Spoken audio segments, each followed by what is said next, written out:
Hello, this is Invector and welcome to my newest video about Against the Storm. In today's video, I'm going to be talking about a new website that I made about Against the Storm, and I'll explain to you how I made it and how it's useful. So the website's name is Invector's Against the Storm Blueprint Optimizer. You can just reach this with the link I'll be sharing in the description for this video. And when you go to the website, it will be always online, so you can just go to the website and do this whenever you want. I made a little calculation, optimal blueprint pick for your settlement. So let's just make an example and see how it works. So you go to the website and let's say you have a game that you are playing right now. This is a game in settler difficulty, I think. It is the lowest difficulty. So I just started this settlement and I haven't done anything yet. So the biome here is the Ashen whatever. So we select Ashen ticket from the biomes and which species we have. So we have beavers, foxes, and frogs. So we pick beavers, foxes, and frogs. And then available rainwater types. So we can just build a rain collector and say we have all three rainwaters, but let's just say we don't have rain collector and we just have the drizzle water that we can see here from the special bonuses of our species. And we can also see that we have a scribe here. So we can select scribe because we don't want to take scribe or things related to scribe. I've also taken a supplier, so I need to click on supplier as well. And let's just go to the website and click these off. So we have drizzle water, so I'm just going to click on the drizzle from the available rainwater types. And then the current buildings, I have field kitchen, crude workstation, and makeshift outpost already clicked. Because when you're playing on a normal game, those are the buildings that you can already make.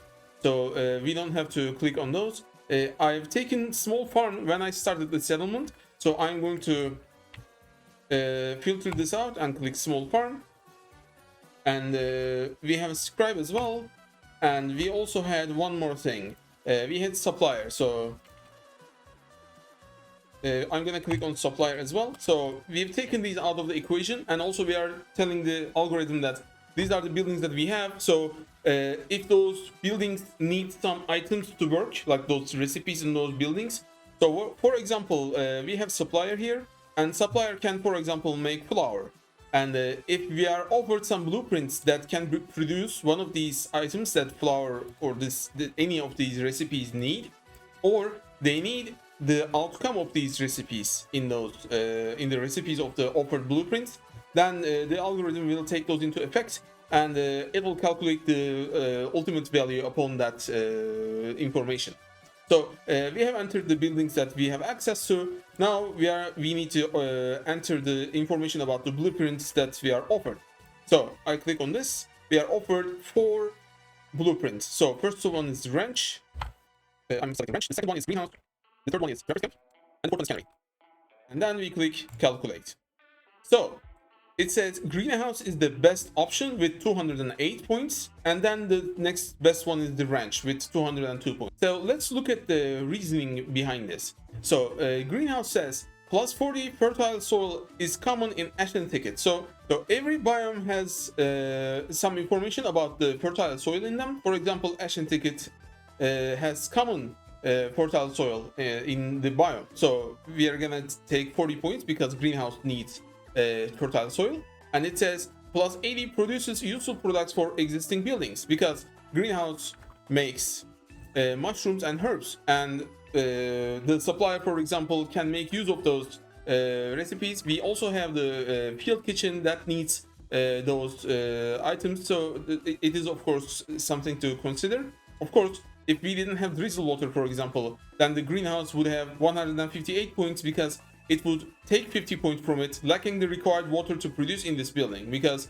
greenhouse requires drizzle water. So I'm going to reclick drizzle, and we have wrench that's gotten 202 points, 60 points from resource availability in biome. So this website doesn't really calculate what you have directly when you're in the game. Like for example, we have clay, fish, and some fertile ground right now.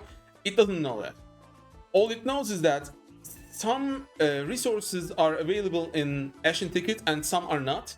and it's just making a guess based on that. That's it. And we have 72 points. The outputs can be used by existing buildings. Again, wrench can make leather, meat, and eggs. So some of the buildings like PL Kitchen can make use of those. Plus 60 to building contribute useful production. Again, the production from wrench is useful to us. We don't already have those recipes. And plus 10 to available rainwater, because wrench requires drizzle water to be used in them. Be used in it. And we have the Trapper's Camp. That's just 50 points because 50 points resource availability in biome. So this program, of course, doesn't know that you just revealed a dangerous glade and you found like 3 big lumps of meat or eggs. So Trapper's Camp would be very useful in that instance. It's just making a guess based on the information that you have given it. Let's pick based on this, for example. Let's take greenhouse. But you can say, oh, but we already have a small farm. We don't need a greenhouse. Then you don't need to take greenhouse. Let's take ranch, right? Because you need to be making the decisions. The website is just to help you make those decisions based on the information that it gives you. So we're gonna take ranch in this case. Let's take wrench, and the next 4 are, and we need to click on wrench from this list, and then we select cobbler. Now, before I hit calculate, let's go through them ourselves to see if the program is gonna calculate properly. So boots, foxes and frogs, it's gonna be very useful because it's a 3-star recipe. This is very good. Pack of building materials we can already make, but 2-star pack of building materials can be useful, and 1-star dye is not that useful, but still can be used. Brickyard, also cobbler uses clearance water and we don't have clearance water. Specialization bonus is tailoring and we don't have harpies. Brickyard has stormwaters and we don't have stormwater. Its specialization is masonry and we have frogs, so that's useful. We can make bricks and it's 3-star bricks, so it's gonna be very useful, but we already can make them from crude workstation, but still it's very useful. Pottery we can't make yet and it's gonna be useful. I don't know the availability of these resources, but maybe we have some, I don't know. And crystallized dew we can't make yet, so it's gonna be useful. We have water and these I don't know.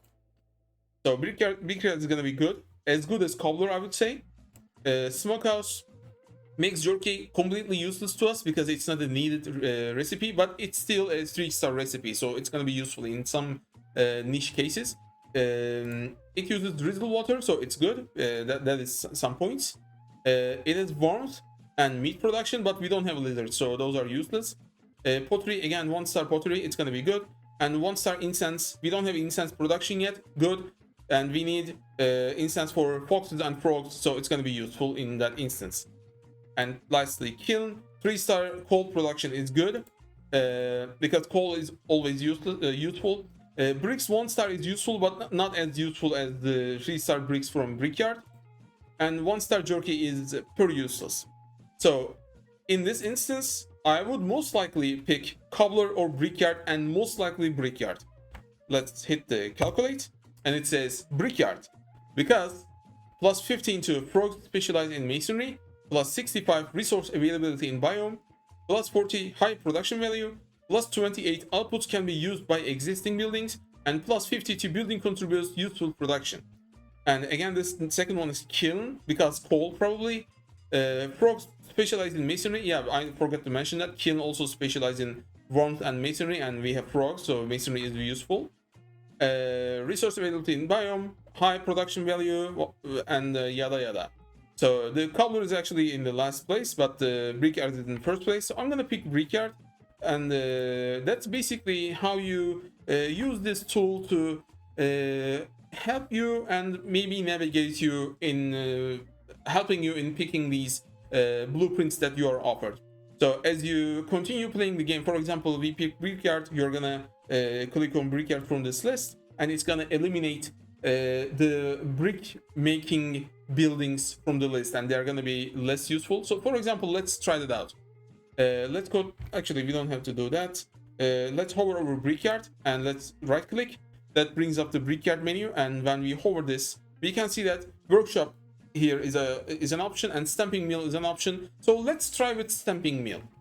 So when we go to stamping mill, it makes bricks, but we already can make better bricks. It makes flour, but we already can make flour, and it makes copper bars. So this is not a very useful building in our case, because 2 of the recipes are pretty useless and 1 recipe is useful. So let's try stamping mill with the other 3 options. So I'm gonna replace brickyard with stamping mill and calculate.